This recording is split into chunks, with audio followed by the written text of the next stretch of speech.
Welcome to My Mythical Meta, your gaming podcast that's secretly a friendship podcast. My name is Travis, and I'm joined this week by the entire My Mythical Meta crew. My brother Benjamin. Hello. Derek. It's that boy. And Randy. Hey now. Everyone is here. We are continuing the summer of hot takes. Sizzle. Yeah, that's right. Summer of hot takes continues. Sell the sizzle, not the takes. What was that? It was Duke yawning right next to me. Yeah, my dogs are in the room again this week. We are continuing the summer of hot takes this week. Make sure, listener, to click subscribe and slam that bell icon. You do not want to miss the scalding, piping discussions that are coming down the summer pipeline. Seething. Yeah, we are getting a backlog of really heated conversations going so that while Randy and I are in Japan, you are still going to have a podcast to listen to throughout the summer, even while we're gone on vacation. And it is full of these hot takes and the new solo News from the Warfront episodes. We have got a shout out today to our patron, Becky. Yay, Becky. Becky, thank you so much for continuing your patronage.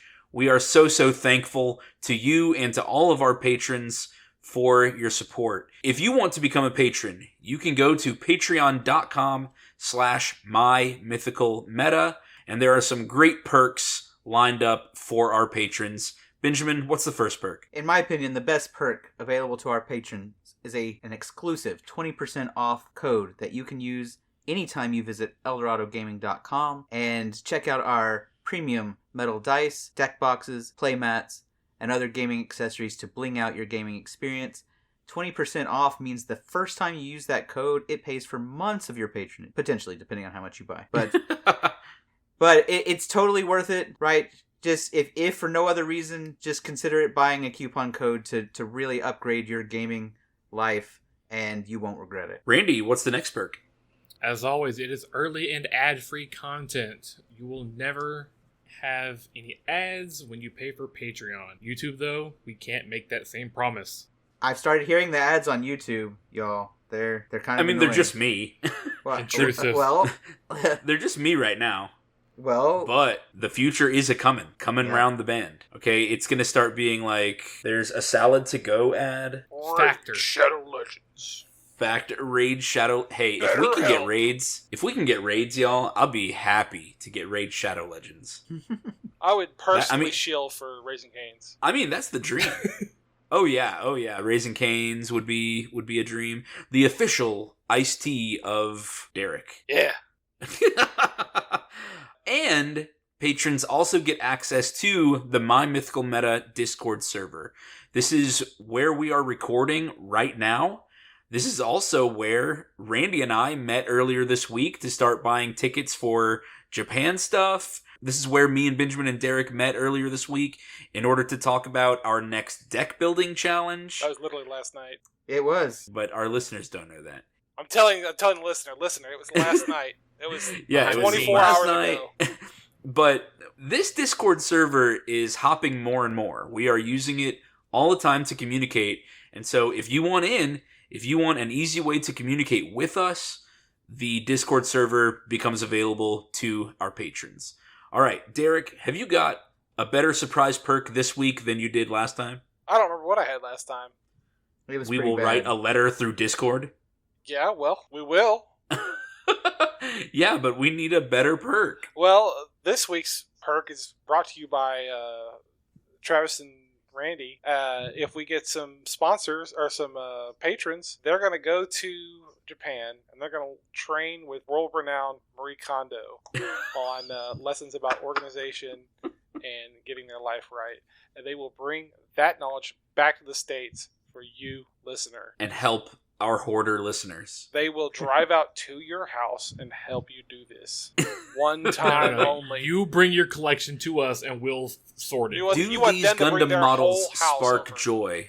No. Just their collection of whatever gaming paraphernalia they have. And then we will take it off their hands. Well, no, we'll organize it for them. It's like here's 10,000 Magic cards, separated by color, and alphabetize them. Like, all right, let's get to work, Travis. I would totally do that. That is one thing that I love doing at the shop that I work at now. Guys, last Friday, I literally spent probably 6 hours inventorying D&D miniatures and then restocking the shelves and rearranging all the pegs to put the miniatures in alphabetical order. It's kind of therapeutic, isn't it? It is. It's so calming.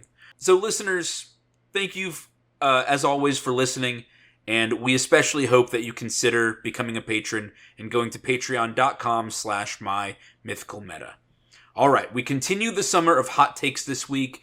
This week's scalding hot take comes from Benjamin. Benjamin, what have you got this week that is just going to draw the slings and arrows and the ire of the public and the ire of us onto you this week? What's your hot take? Listeners, pod, you should be grateful that your hobby is so expensive. Your Honor, permission to treat the defendant as hostile. No, Benjamin, I do not like spending money on toys. Right. I do that. I do spend my money on toys, but I would like to spend less money on toys. Would you, though? Would you really? Yes! I think you would just buy more toys. Okay, I mean, that hurts and feels like a very personal attack. How are you going to call him out in front of the whole world like that? In front of his wife and kids? Come on. The whole world is only 76 subscribers at this point, so. Well, when they come back to the archives... When they come back! 2 years later... Oh, no. I figure he's going to be disgraced, mocked through the streets. Little pee-pee boy spends money on toys. I mean, hey, we all do it. Benjamin, no. Playing Magic does not have to be as expensive as it is. And you know what? You. Derek! This is a family podcast. You're just doing that on purpose. That was not even an accident. Giving Travis more editing work. Put him through the work. Make him earn that Patreon money. So, okay, so let me lay it out for you, right? Obviously, we would all prefer to just be able to participate in whatever hobby that we're in, and there's a whole bunch of them out there. There's lots of sports, pickleball, there's collecting comic books and sports cards and memorabilia.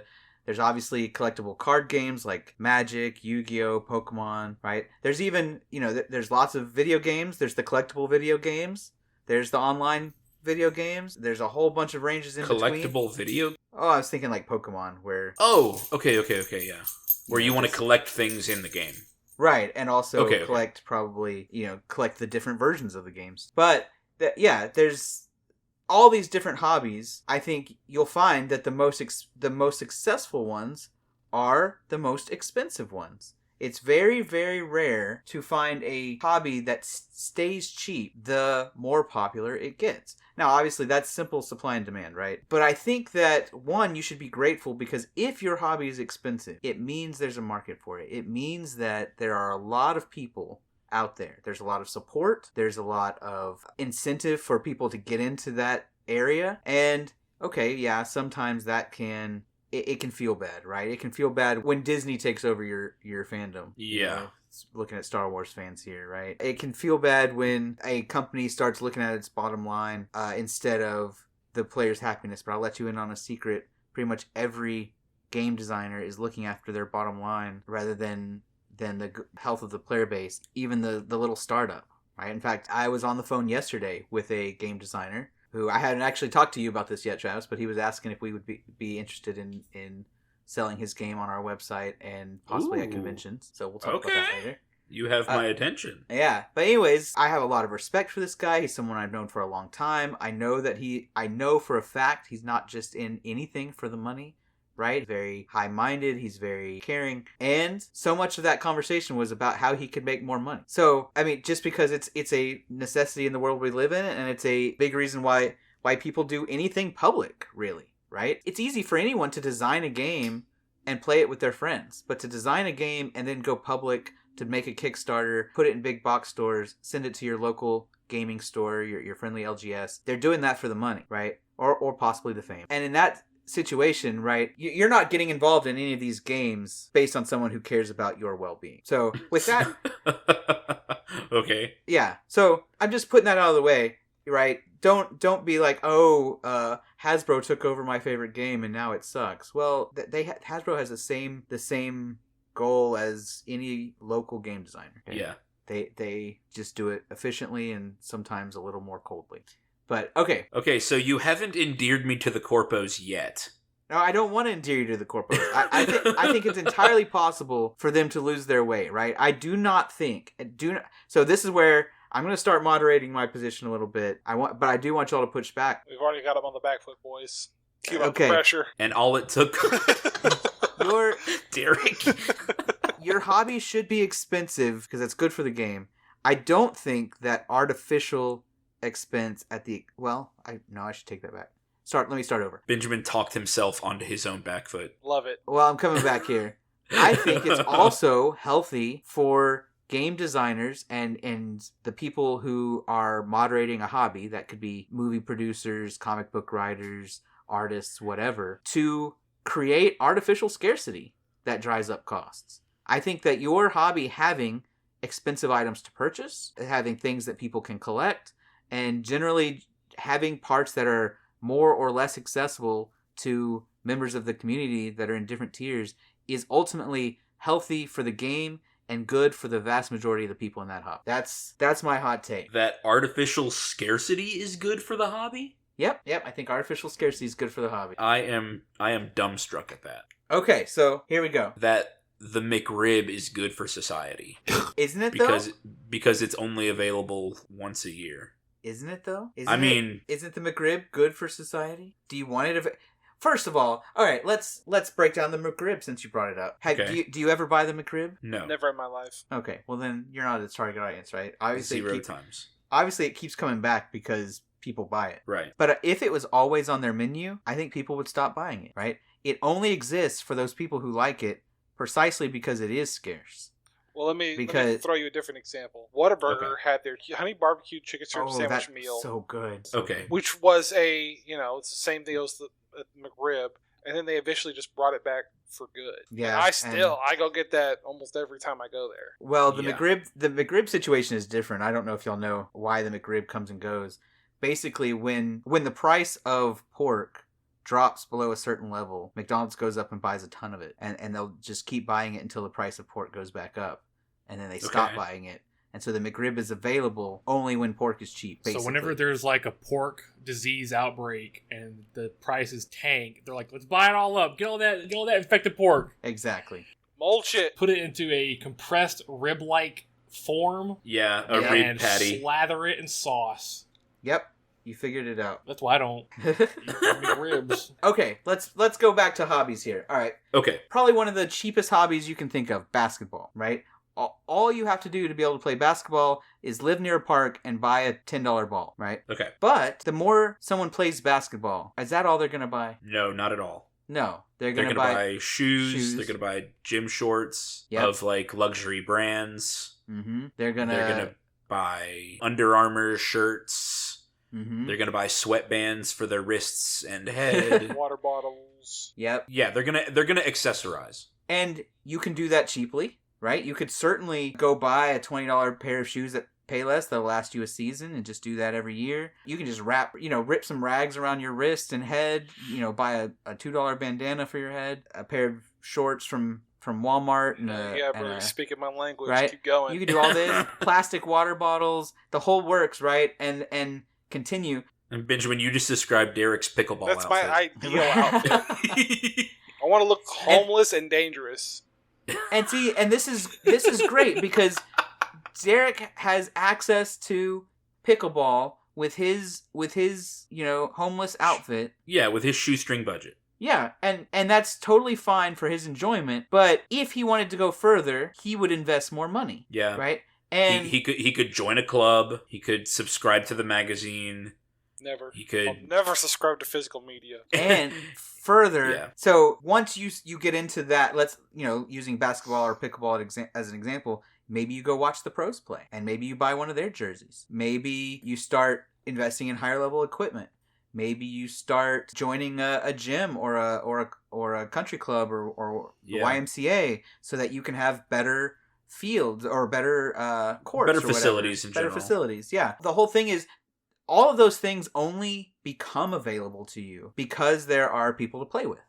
Because there are people looking because to the take hobby is popular enough. Because the hobby is popular enough, right? I knew that pickleball was a thing when I started seeing people painting over tennis courts with lines for pickleball. I was like, well, all right. I guess that's, the demand was there, right?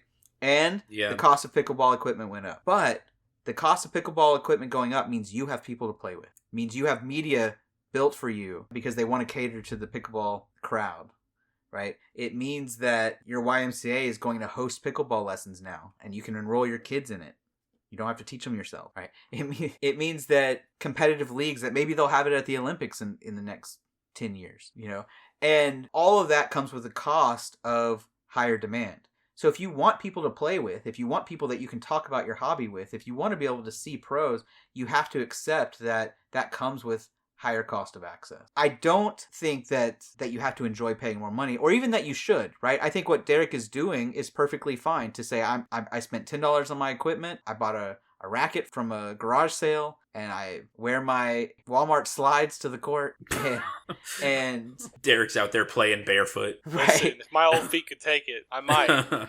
I don't necessarily think that you should go out and spend a bunch of money because you enjoy your hobby. What I do think is that the hobby having expensive options means that your hobby is in a healthy place and it's desirable for the people around you. Now, that does not mean I don't think that there should also not be expensive game pieces that maybe are required, and I think we're going to get into that. Yeah, let's I think we're all itching to talk about Magic here. Okay. Magic costs more and more to play every time a new set comes out. Yeah. Modern Horizons 3 just came out, and they are $11 a pack.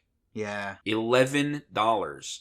When a pack from a normal set is only 4 to 5. Yeah. Why does this pack of the same cardstock, the same printer, and the same designers, why did the pack from Modern Horizons 3 cost $11 while a pack from 2 months ago by the same company, printed at the same printers, designed by the same people, only cost $4.50? Because you'll pay it. No, yes, really. That's why. Well, of course, we've already established, Randy, all of this is being done for greed, right? If they could, if greed was the only reason, then all packs would be $11. All packs would be $50. But the reason the price changes is because the demand changes. And why does the demand change? Because Modern Horizons 3 was a higher powered set with interesting designs, and that's it, right? It was a higher powered set with interesting designs. It's chase cards. It's full of chase cards, right? And before we drive off any listeners going, oh, they're back to their month of Magic again, this applies to Warhammer figurines. This applies to any other collectible card game. This applies to issue number 1 of Superman that no one can read because they don't have access to it. This applies to any number of hobbies. I'm going to say this applies to golf, right? Like, I am probably the target audience for golf, even though I don't play it because it's expensive. And it's just not the thing I have, room in my budget for because I play Magic. Right. And so every hobby has the same issue where there are things they're inaccessible. If I want a 3-wood in addition to my normal, driver and whatever else, if I want a special, specialized single niche use club, right, that will make you'd have to pay for it. Exactly. That'll make my game better. I'll get that much more precise in my chip shots or on my long drives than I would if I didn't have that club. Can I still play the game at the lower level with the base set of clubs? Sure. But buying the extra club will take me to the next... I'm just imagining Derek being like, I'm going to try out golf, guys. All I have is a driver. Right. What? Is it Tin Cup where he plays with just the 7-iron? I think so. Yes. So, yeah, that's it's the same in Magic, right? The higher level play requires higher level cards. We have talked at length on this podcast about how, we power down our decks in order to have fun. We don't need a Black Lotus in our decks to have fun. Yeah. And we don't need to have the premium highest end version of everything. If we wanted to be competitive, we would. And that's where the additional cost comes from. we could have, as a group, decided to just ignore Modern Horizons 3 and not paid any of it. But its existence, right, one, allows us to level up our game if we want to, and two, allows Wizards of the Coast to continue making cards that we enjoy and want to buy. So that's going to be my point number 2 here. So the first one, it's a sign of health and desirability that your hobby is expensive. Number 2 is that it helps you step up your game. It allows for that build up. And you know what? I'm going to go into other hobbies here. Comic books. I don't know if any of you know a lot of people who are into comic books. Do you? I'm into comic books. You're into comic books? Doesn't it give you a certain amount of social capital to say you have read or owned a special edition comic book? No.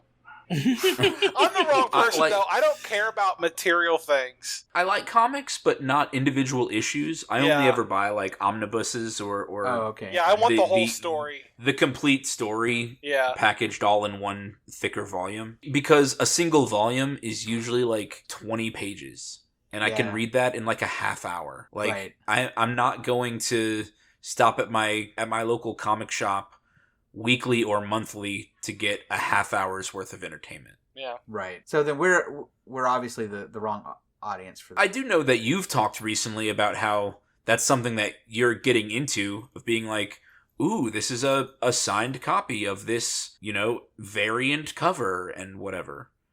Well, at TCG Con, I talked to a collector from here in Katy who had all these special edition comic books, vinyls, playmats, things that he, very highly curated, right? Where they were all numbered X of 100, or this one was signed specifically at this event where he only signed 3 of these or whatever. And I know that I could have the regular one, or I could have the special edition signed in gold ink, copy, and they're the same one. And honestly, if I'm going to read one, I probably should read the regular one. But there's something about having that other one that just really gives you this sense of pride or accomplishment, social capital, self-expression, this sort of thing. Like, I have chosen, right? Money represents time, right? For most people. Yeah, there's rich people who just have it. But for us, we make money with this time we spend working, the times we spend doing the things that we don't necessarily enjoy. And then we take that time, convert it into money, and then reconvert it into other things we enjoy, right? And so what you choose to spend your money on is really an expression of yourself. It's an expression of your preferences. It's an expression of your play styles if it's a game, right? It's an expression of the things you want to broadcast it into the world. And it does give you a way to talk to people, a way to make friends, and a way to differentiate yourself from others. Now, some people will do this in a gatekeeping kind of way, saying, oh, you don't own blah, blah, blah. Well, then you're not a real fan. Don't do that. So trying to convert it to something that we could understand, like at TCG Con, I got a playmat signed. Yeah. From the artist. Is that kind of what you're talking about? That I have this bling, this special item that belongs only to me that nobody else has? Yeah. I mean, that's a great example, right? You have this special thing. It was signed in front of you by the artist, and there are a limited number of those in the world. And, why did you pay someone to sign a piece of fabric? Why'd you do that? Because I appreciate what she's given to the Magic community, and I guess to me, I get to express myself and the stuff I enjoy in the game through this new physical item that I can unroll at the Magic table. Yeah, exactly.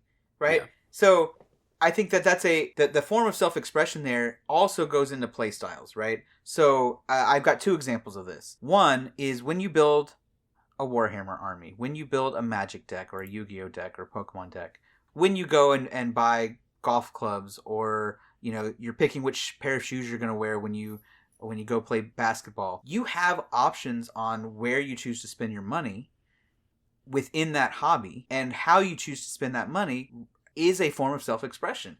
You can choose, like, especially if you choose to be competitive at Magic, you could do that by buying one single competitive deck, right? Let's say if you want, there are competitive Modern decks, right? Modern has an active Pro Tour with plenty of prize support. You could build a competitive Magic deck for $300 to $400 and maybe spend an extra $50 a year, updating it with whatever the new hotness is. And for a hobby like Magic, that's a relatively cheap cost. $400 up front, $50 a year. And then that's it, right? And if you wanted to get really good and be competitive and win year after year, you could do that. But which deck you choose to spend that $400 at once and $50 a year is a representation of your playstyle and preferences. If you choose to build a new deck, that is also a representation of your playstyle and preferences. If you choose to then upgrade that deck with premium versions, foils, alternate arts, whatever, that's also a representation of your playstyle and preferences. And the fact that you can still play the game without that means that when you do choose to spend that money on the competitive version, the card that gives you a 1% advantage and most of the time you wouldn't notice, that's also showing that this is something you care about and have chosen to play, and you're doing it at the expense of a different hobby. You chose to not get the drink at Chipotle this time, right? or whatever, because you'd rather have that card for your deck than a coffee this morning. So I think it's right here where we can say, like, shouldn't I be able to compete at a competitive level without buying? It's like anyone who plays competitive chess, they do not need to buy a new chessboard for every event. They do not need to buy a new chessboard each year, a $50 a year upgraded chessboard. They don't have to buy each piece to play the game. True. Like, isn't it certainly possible to have an active competitive hobby that doesn't require non-stop investment? Yes and no. So I love that you brought up chess, because it's the quintessential example of the hobby you never have to pay for again, right? Right. Except that competitive chess masters or grandmasters absolutely spend lots and lots and lots of money on chess, right? And it starts early. You'll never find anyone who gets into chess who's playing with the $5 board from Walmart. You'll just seriously, right? You don't do that. You go out and you start upgrading your pieces. The most common version, if you're really just wanting to get people into it, is you buy one of those mats and the portable chess pieces that you can take with you everywhere. Because those cardboard flimsy ones with the plastic pieces, they break. Sure. They so you immediately do, once you get into the hobby, upgrade your set. Right? Then if you're wanting to step up your game, you probably subscribe to the publications. You take lessons. You start, there are leagues. And if you're traveling to leagues, you're paying money. And the people who But if I'm traveling to leagues, well, I guess I have to pay a registration fee for that league or for that competition or whatever. But I was going to say, like, buying my airline ticket, that money doesn't go to the chess league people. Right, no. Like that cost is not benefiting them. Right, but except for the registration fee or whatever that I'm paying. Right, but you are still having to pay. So, yeah, there's two sides of this. So, one side of it is you still have to pay money to be competitive even in a hobby like chess. You will never become a grandmaster playing chess with your local game group if y'all are not spending the time and money to go outside of your group to get better. No one becomes Can I become a chess grandmaster playing online? I doubt it. I mean, I imagine maybe, but if you watch the people online like Gotham Chess or people like that, they, well, first of all, the amount of money they spend on their setup, on their chess programs that can monitor their things, right? They're spending lots of money to get better, and they're also not just playing online. But the other side of it is chess. It had a resurgence in the last, say, 2 years. It was not the hobby. It was nothing compared to Magic. It was nothing compared to Yu-Gi-Oh! It's still not, right? Chess is a worldwide game that's been around for centuries, and it does not have the following of upstarts like Magic. Okay. Right? I mean, there are probably more people who play Call of Duty. Well, I mean, maybe. I don't know the percentage. Maybe that's not true. But it certainly has more, all these hobbies that we're talking about that are expensive certainly have more mainstream appeal. Chess is timeless and it'll last forever, and there will always be people who play it. But when it comes to, hey, the health of the hobby, when it comes to the mystique that brings people in and gets people to play with, the very existence of those expensive self-expressive items brings people in, right? It's like what we say at conventions when we're selling our totally non-necessary metal dice. There's literally no Benjamin, game. can you be cool? There's literally no game that requires metal dice. Our dice do roll better than plastic dice. Oh, absolutely, right? But it's the example of the 1% better. You can play Yahtzee. You can play Yahtzee with your plastic dice, or you could play with premium metal dice from Eldorado Gaming. And the only difference is how you feel and how you chose to express yourself. What colors did you choose? You know, the fact that our industry exists at all is proof that people want to spend money on their game, and that it's better for the health of the industry that people like us can exist, right? So, and that's where I'll get to part 2 of the chess thing, right? The chess tournaments would not exist at all if there weren't people who could collect a registration fee and make a small profit from hosting chess tournament. And the more money there is in it for the game designers and the LGSs and right all the people who create the experience for your hobby, the better your hobby will thrive, right? So this isn't just, hey, it being expensive means people want it, but also money means that it can reach a wider audience, right? The local gaming stores that we visit would not exist if they could not sell expensive items to us, right? Their profits depend on there being money in it for them. When we get together and play, we're usually not at our houses. We're usually at a local gaming store. Where we can acquire product. And that's the we don't do this, and you should not do this, listener. We could walk into any one of those. We could walk into Montauk's, we could walk into Goldmine, we could walk into, what was the other one? Spuds.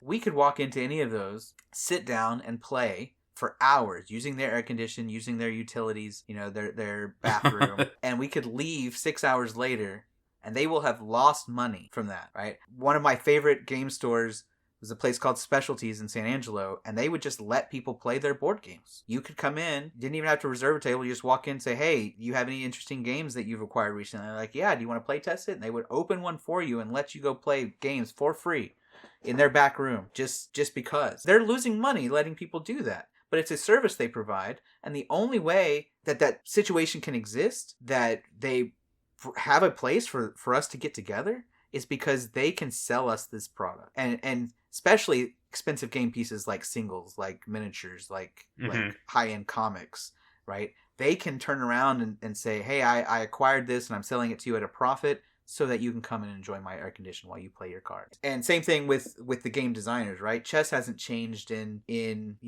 200 years. And it will never change. That's part of its appeal, right? Win chess 2. We're taking out the PvP, we're putting in PvE. and that's fine. Chess 2 with a new meta. We've come up with 20 new pieces. We're adding a third player. The pawns can now shoot diagonally with assault rifles up to 2 squares away, as well as their diagonal attack. It's a 20 by 20. If you pay for the DLC, the bishop can move as a queen 1 turn only for $5 a game.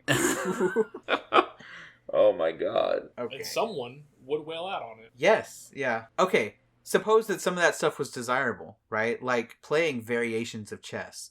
Since we're back at chess, chess.com has all sorts of interesting variants. They have AIs that they host that'll let you play at different levels. They have challenges, they have timed games, they have all these services they provide, and the only reason they can do that is because they charge money, right? Because people are willing to pay a subscription for access to that. Well, they also get to all those modes, ad revenue, and all that stuff. Right. But they have a premium version. They have, and it's the same with whatever hobby, right? In order to introduce the variants, this cool new version of whatever it is, in order to make the expansions, in order to make the new card that we love, right? We're all talking about, our next deck challenge is based on cards that came out recently that had to be designed by Wizards of the Coast. That's because they can make cards that we want to buy and are willing to spend lots of money on.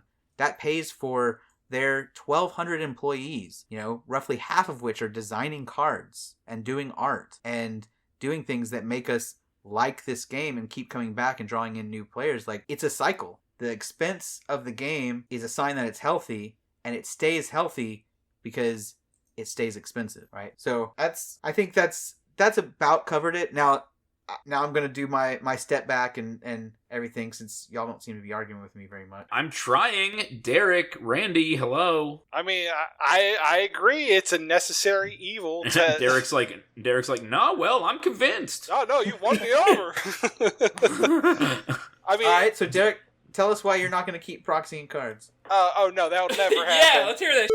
Yeah, so Derek, that's what I want to hear. You have been our most vocal champion over the past year that we've been doing this podcast, almost, of proxying cards, of not letting costs be a barrier to the game. And I think it was maybe 2 or 3 episodes ago saying, why should the rich be able to play powerful cards, but the poor can't? Yeah. Like, tell us, defend those here and say why proxying is still fun. Yeah, I think that everything Benjamin said is valid. It's a necessary evil that you need for, if the game is popular, they need staff to make up new cards or make up new games and all that stuff. They got to pay for all that stuff, and they also have to make a profit so that way they continue to do that. My problem is that I think that if you want a game to be available for everyone, like the barrier to entry should be as low as possible. Mm-hmm. So, we have a pack,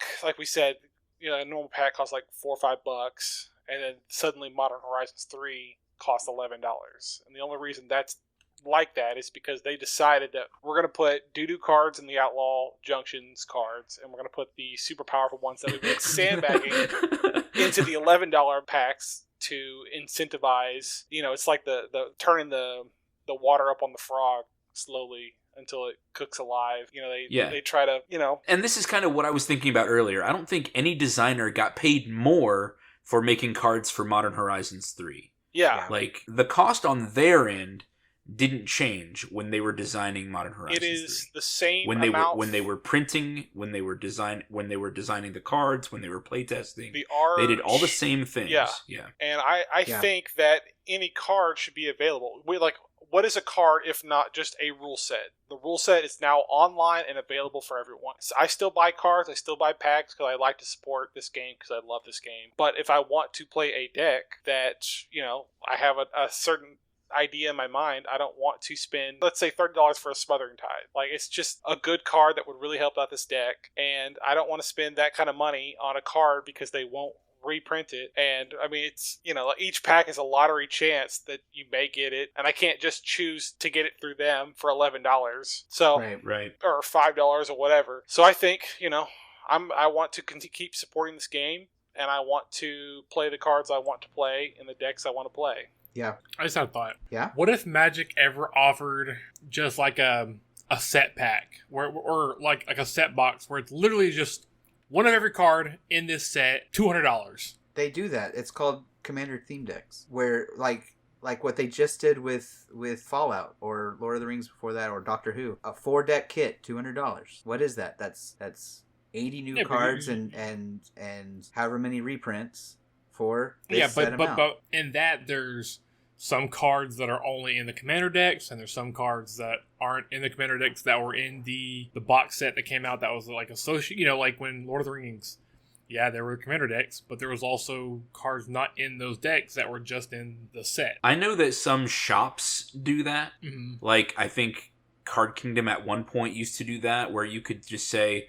I want one of every card from XYZ set. But I mean, all they do is tally up the cost of all the singles. Yeah. And just say, here's what you wanted, man, and it's going to be $450. Yeah. Yes. Yeah. No, I'm saying I wonder why. I mean, I'm sure I know why, but Wizards of the Coast could do it. Wizards of the Listen, Coast. I agree with you, Yeah. and I've thought about that for a long time. For the past 6 or 7 years, I've been like, man, it would be really great if I could just get one of each card from the set. Yeah. Or I don't know, maybe just buy singles, I guess is what it boils down to. Is if there's 40 commons that I don't need and don't want, then I might as well cut those out of the price of one of each card from the set. So I just buy the cards I want, and that's going to cost me $150 each set if I decided to go that route. Yeah, which is basically what Randy's proposing anyway. Yeah. But yeah, they used to do this on Magic Online. If you had one of each card from a set, you could redeem it from Magic Online, and they would send you a box. You would no longer have they would take it out of your collection online and send you the actual cards. Jesus Christ! Why would they do that? Evil. What? Like, why would they take it out of your collection online? So that you couldn't just keep redeeming it over and over? Well, it's digital. You can just go like It's digital. You just say Tag it. the code from this IP or the code from this account has been redeemed. Yeah. Well, you could do it multiple times. I did that back with original Innistrad. I redeemed online set for original Innistrad. But anyways, the point is that it used to be a thing, but I think the problem is that you kind of cut out one of the biggest supporters of Magic content when you do that, which is the LGS, right? The LGS doesn't just sell Magic product; they also sell singles, right? They're the biggest buyers and sellers of singles are third-party retailers, right? And the fact that these third-party retailers buy singles, right, so that they could resell them, is part of what helps the cards retain their value and makes people want to buy packs. And the fact that they are making money by buying and reselling singles is what allows players to get involved in the first place, to have that place to play, to have Friday Night Magic. It's where, at least before recently, it's where everyone found out their Magic news. You went to your card shop and talked about, hey, did you see the latest spoiler? Did you do XYZ? And so I think if a way to acquire singles existed directly from Wizards, then many LGSs would go out of business, or would at least stop selling Magic singles. Because how are you going to compete with the creator? You have to sell at a markup. So I think the bigger question, how they might solve it, is why not just reprint everything into oblivion? Surely people would just continue to buy what they wanted, and the price of singles would go down. I think it has the same problem, right? Like, there are plenty of IPs that do this and eventually fall apart precisely because they're not collectible. Yeah, X-Wing and Armada just ended production, like, forever. Really? They both... Yeah, I think the company that does both of those games, which was Fantasy Flight, but I think it was bought... It's either Asmodee or Fantasy Flight, but they both were like... I mean, the same thing that happened to Imperial Assault a few years ago. Mm-hmm. They just said, the game's over.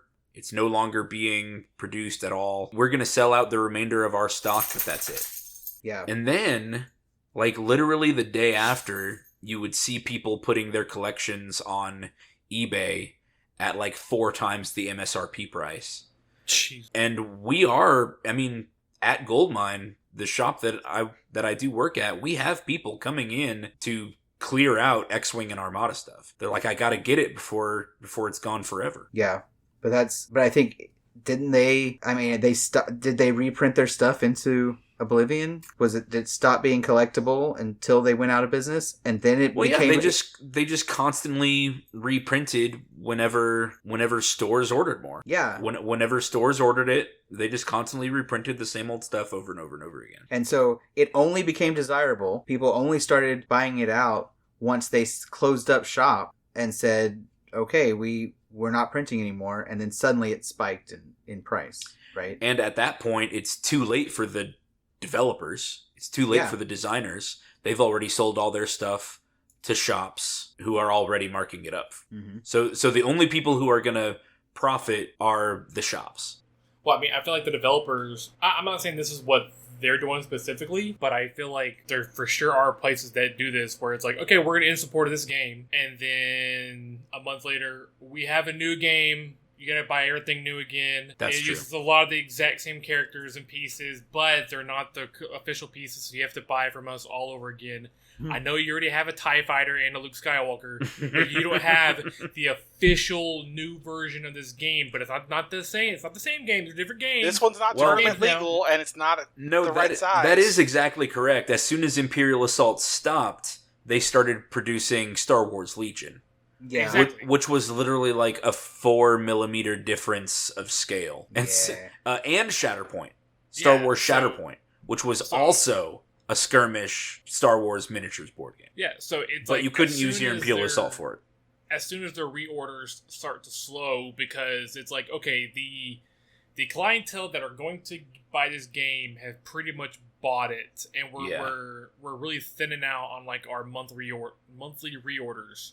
So let's just say we're closing down the game, sell off the rest of it, because we're still gonna make our money, and then we'll just do a whole new game. And so we'll go from, moving 10,000 units a month back up to our original 50,000 units a month, because we got a brand new game and everyone's got to buy into it again. We got to beat those growth margins. But see, it doesn't work. Like, I mean, I guess it does work, obviously. But, what do you mean? There's 6 Star Wars games. Yeah, but not all by the same people. And they are all by the same people, Benjamin. Fantasy Flight and Asmodee. And Atomic Mass Games. They're the only ones... And Star Wars. In terms of Star Wars, literally because it's just like the parent company owns the rights to the IP, and so they're the only people who can make Star Wars games. Yeah. But I mean, they stopped manufacturing or developing Star Wars Destiny, and then started Star Wars Unlimited.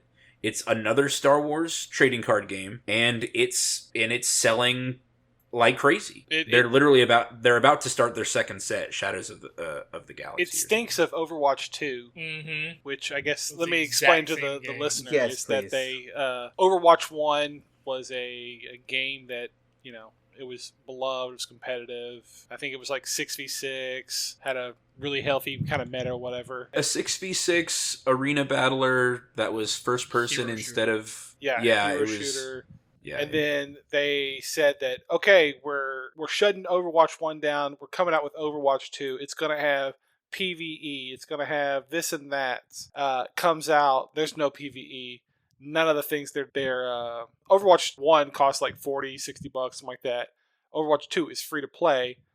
But all the stuff you earned in Overwatch 1, all the skins, all the whatever you had, that's all gone. It doesn't transfer over to Overwatch 2. And then, I mean, it's the same game, except like now instead of 66, it's like 5v5. And there's more, I guess, rigid rules. And the competitive scene has just disappeared for that because it's just, I don't know, ruined. And then all the promises they did make of like, oh yeah, this is going to be so great. You guys are going to love it. The PvE is going to be there and all that stuff. That the PvE said, oh, we don't have it at this time. It was going to come out at a later release. And they said, you know what? It's not coming out at all. Whoops. But now the people who love Overwatch 1 can't go back and play Overwatch 1 because now it's closed forever. Dang. And it's all just so they could sell microtransactions for skins and all that stuff. Yeah. Well, see, okay. So I will draw the line there, and I think, does Overwatch still have a highly competitive, widespread appeal? Do people still do that? Not anymore. Yeah. See, I think there's a line between, and I think some of the hobbies that we're involved in either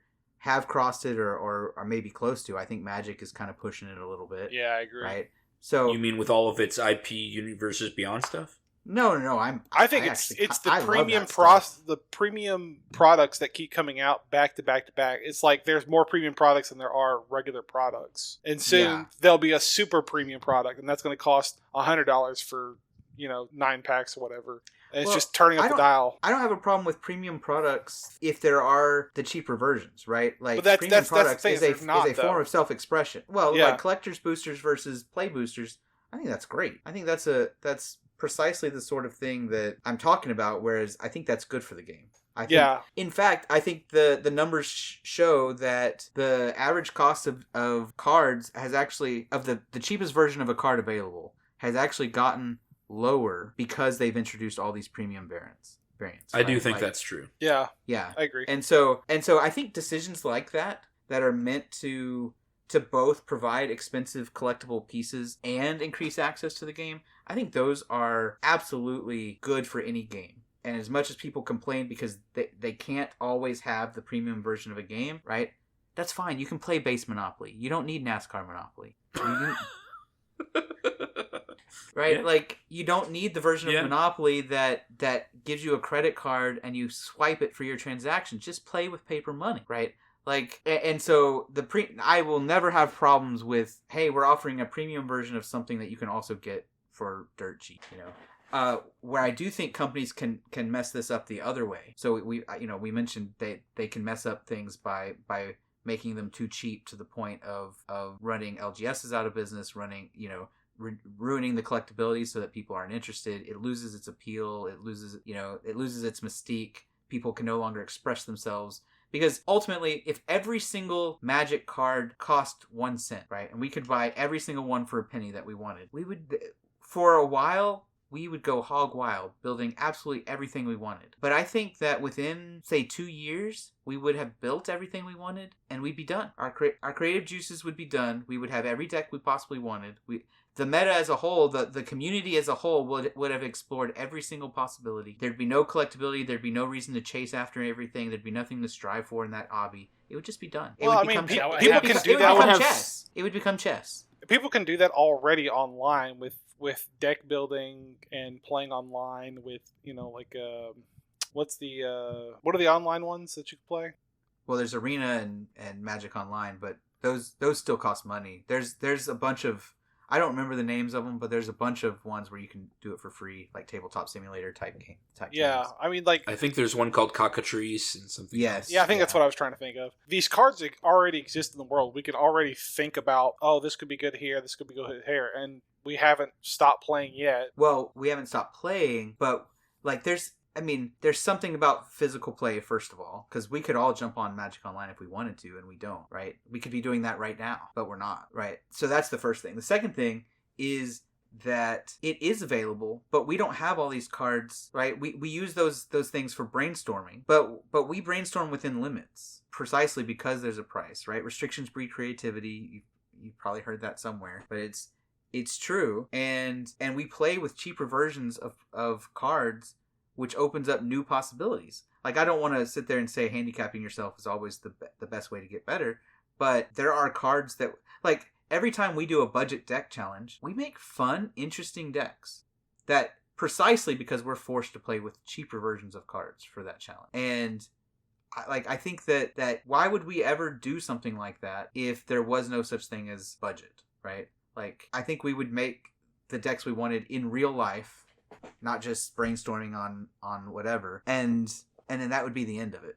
Like, and not immediately. Yeah, I think it would take years, but the game would die.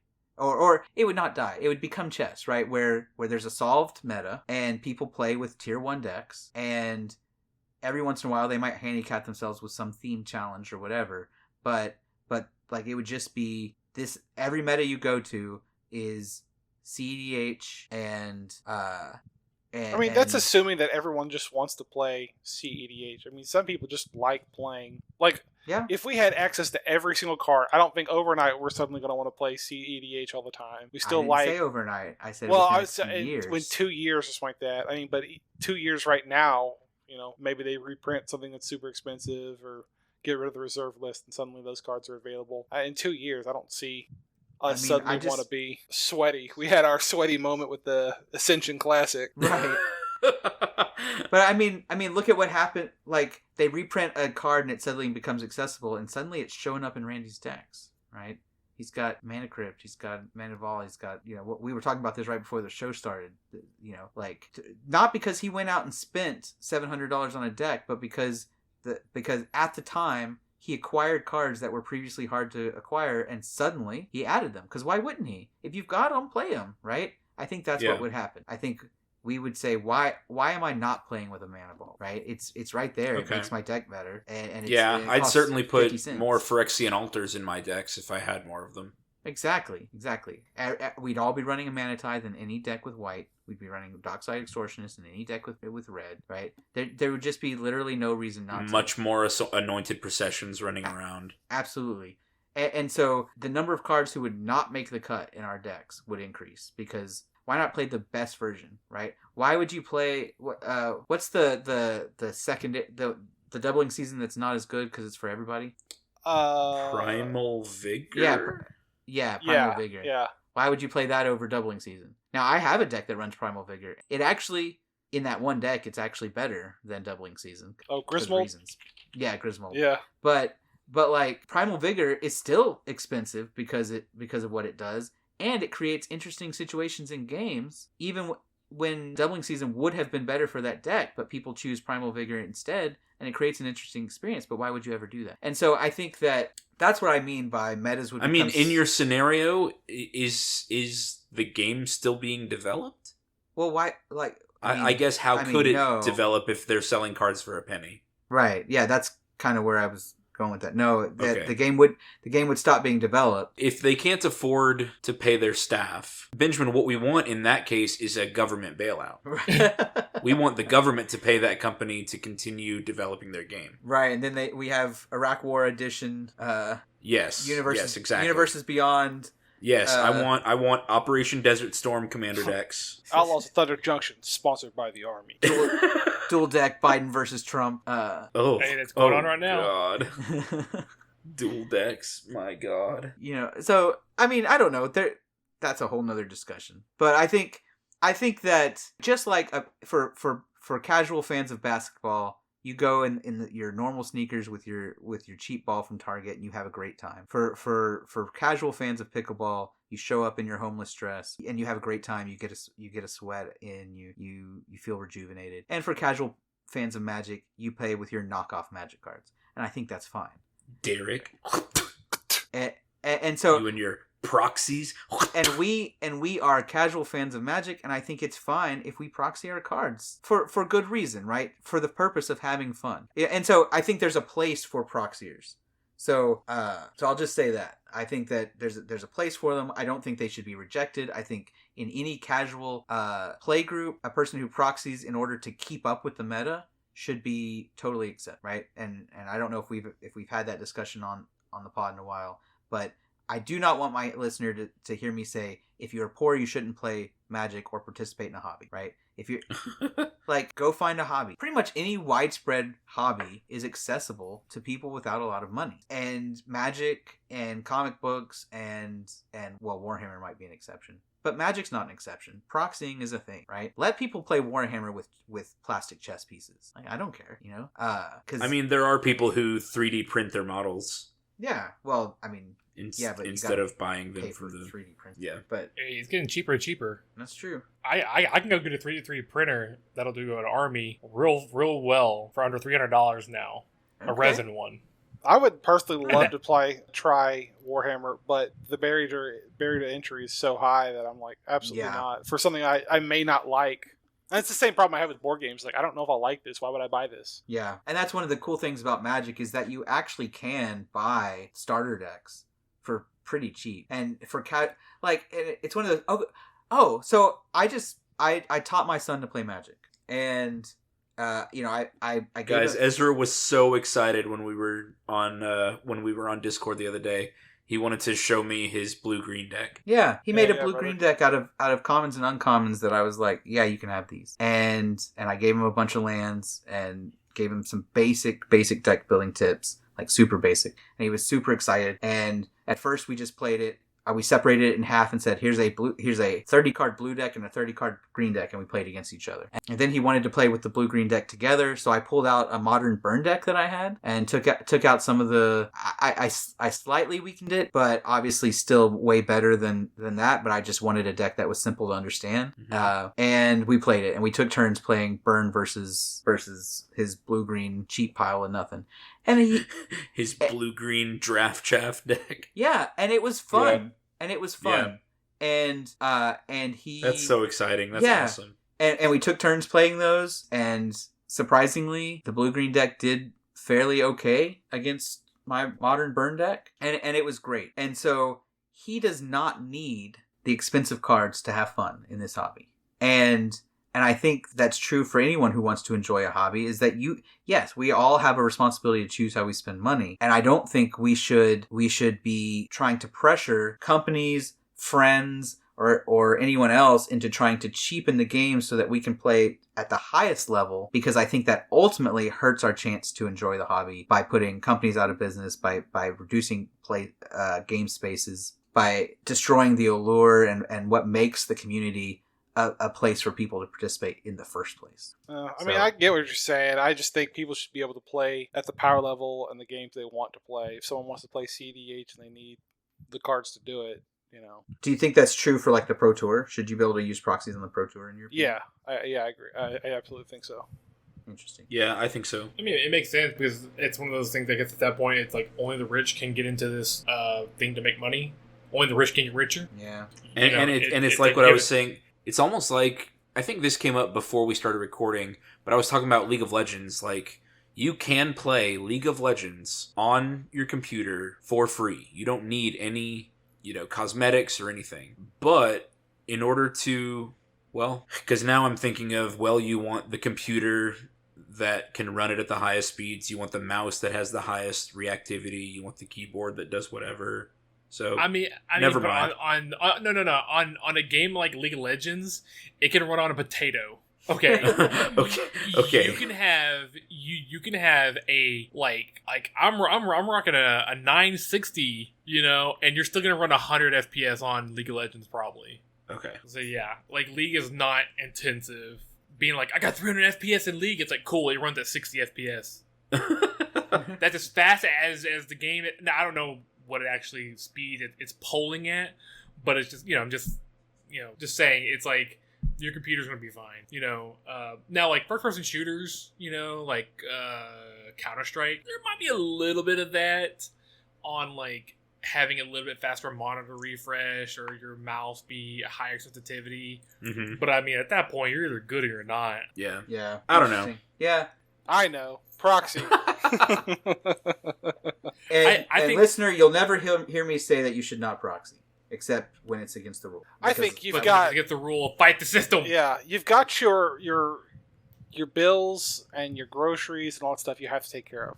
And then you get to prioritize what you want to spend your money on. I still like to support this game because I love it.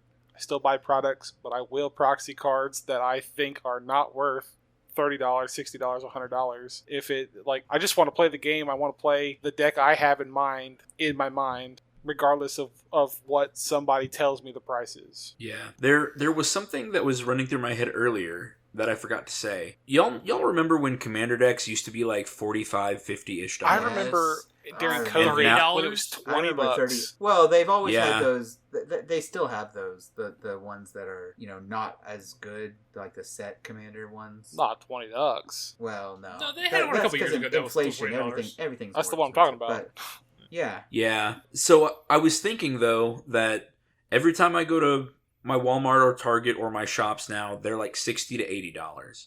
Yeah. And I find myself being like, this is unbelievable. This is untenable. I can't do this. But the reason that I feel that way is because I'm a very enfranchised player. So when I look at a new Commander product, what I'm actually interested in is like the 15 new cards in each deck. Mm-hmm. Right. And so I find myself being like, I don't want to spend $60 on the 15 new cards that I want. Right. And then a ton of lands that I'll throw away and a bunch of other cards that will go behind the other duplicates that I already have in my binders. But, if there are players out there who literally have nothing, who have no collection, and they want to get into the game with a powerful deck, the pre-offered decks are good. Especially later. And in the last 4-ish years, they've gotten much better, much more powerful than they used to be. The Warhammer decks, the Doctor Who decks, the Fallout decks, and those are all the Universes Beyond stuff. But the Commander Masters decks, yeah, the Modern Horizons 3 deck. Derek played in the Ascension Classic his Merfolk deck from Lost Caverns of Ixalan, the precon from that. And it was very powerful right out of the box with no upgrades. Yeah. So if for $60 you can play a very competitive deck for a player with nothing, I guess that's actually probably pretty good. That's the same price as a high level board game these days. Yeah. See, the thing that I agree that the decks are better now, but it's like, okay, well, so are just the cards in general that are in any pack. Like, that's just power creep, okay? Yeah. But I don't like that they're so much more expensive. Like, $40 is, I think, where they really should have capped it at. Yeah. $30 to $40, because now it's not just, it's just $60 and now you can play. It's like, no. If I'm like if I'm a young kid and I like ask my mom and dad to like, can I get this? It's like, I see that. it's $60, and they're like, and maybe they are like, okay, fine, whatever. They get the deck, and then it's like, well, they can't play it. Yeah, because they need somebody else. Mm-hmm. Because they need someone else to play with. So it's like, If it was two $30 decks and you're paying $60, it's like, oh, well, now mom and son or daughter and dad, whatever combo. Or siblings. Siblings, parent and child, whatever. Or even just like, hey, I have two. Lend one to your friend and let them learn to play it with you. Anyway, it turns it from a $60 look at the things I bought to $60 look at the game I bought to play with someone. I have a fully functioning thing now. Yeah. So that's why it's like, I'm sorry, $60 to $80 for that's a a really I don't care really how strong good it point. is. Yeah. It's not a single player game, and so that's why it's just like, ugh. Yeah. And plus, if it's $40 instead of 60, that means like, hey, I'll buy the $40 one, and let me get a couple packs also. You're still getting $60 out of me. But now I have some fun little upgrades I can throw in the deck just as my first experiment or something. Yeah. Yeah, exactly. And someone put us in charge of WotC. We can do it better. God, we can I honestly make money and make people happy. We came up with Outlaws of Thunder Junction. I swear to God, listener, we came up with that 10 idea years like ago. 2019. Yeah. Oh, And yeah. I think This we is came true. up with New Capenna too, didn't we? Yes, we did. Yes, came up we with did. Nuka Pinnum. I always forget the. We would have the put Cyberpunk Eurabrask one. in Outlaws of Thunder Junction, but yes, we did come up with it. We Yeah. predicted We- the The Cyberpunk one. I always forget Kamigawa, Yeah. the new Yeah. Kamigawa set. Capenna, Thunder Junction, And let me immortalize it here. In the future, there'll be a Kamigawa versus Ikoria set. The Ikoria set is going to use a super type of kaiju or whatever. It's going to include like serpents, leviathans, behemoths, or whatever. All that stuff. You heard it here. Okay, Derek immortalizing it in audio. And then they're gonna get the rights to Pacific Rim, Yeah. and we're gonna have the Gypsy Danger deck. Oh, Randy, don't tease me, Yeah. because I will pay $80 what for they that want. pre-con. I want John Boyega as my commander. Give me the Charlie Hunnam, Okay. please. Yeah, I was gonna say, you want John Boyega as your commander? I know. When was he in I thought Pacific about- Rim? Oh, that's right. He was in the Pacific Rim second 2. one. They made a Pacific Rim 2? Derek has just laughed it out.